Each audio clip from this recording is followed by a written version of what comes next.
US, Canada, and UK impose new sanctions on Myanmar military. Coordinated sanctions and latest in strings of punitive measures targeting Myanmar military rulers and related entities.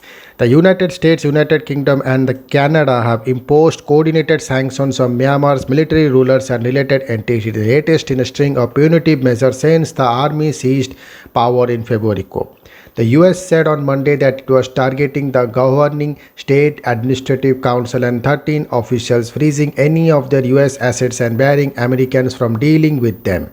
Canada said it imposed additional sanctions on individuals and entities tied to the Myanmar armed forces, while the United Kingdom announced sanctions against state-owned enterprise Myanmar Gems and Enterprise, which was included in previous US sanctions.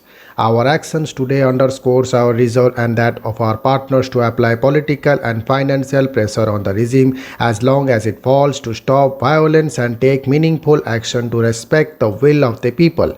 US Secretary of State Anton Blinken said in a statement announcing the move.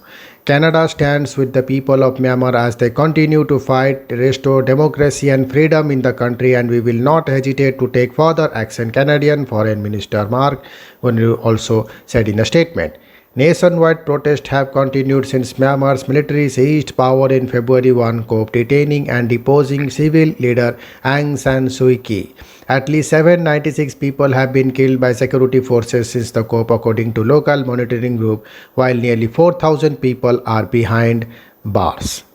The US and other Western countries have steadily added the leading members of the military regime as well as state enterprise that fund it to their sanctions list in an effort to pressure the army to return to democracy.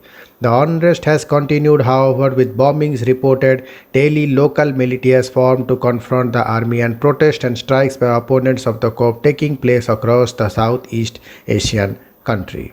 On Sunday, 6 opposition rebels were killed by the military after days of confrontation, an anti-coup defense force made up of civilians said. In the western state of Shin, the town of Mindat has emerged as a hot spot for unrest, while some residents have formed the Xinjiang Defense Forces. 6 members of our CDF who tried to protect the security of the people and Mindat attacked and sacrificed their lives for the national revolution, CDF said in a statement. Thank you.